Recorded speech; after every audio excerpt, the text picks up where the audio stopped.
আজকে দুপুরের খাওয়া দাওয়া নিয়ে এসে পড়েছি। তো প্রথমেই এই যে হলদে হলদে দেখতে পাচ্ছ, এটা কী বলো তো? এটা হচ্ছে কাসুন্দি। আর সাথে আছে উচ্ছে কুমড়ো ভাজা। এই দেখো, এবার বলো তো এইটা কি সবাই?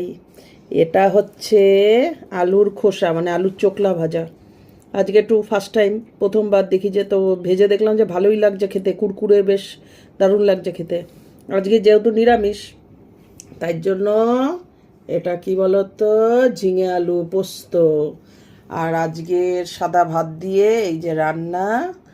আজকের ভেজ থালি, নিরামিষ থালি, আর সাথে আছে আমডাল।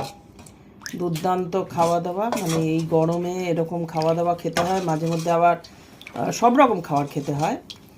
এই যে আমডাল, আমটাকে আমি ঘুটে দিয়েছি, মিশে গেছে, তাহলে ডালটা একটু টক হবে। এই যে আমটা, তো টক হওয়ার জন্য ডালটা মিশিয়ে দিয়েছি। আর এই হচ্ছে আজকের নিরামিষ থালি। তো এরকমভাবে আলু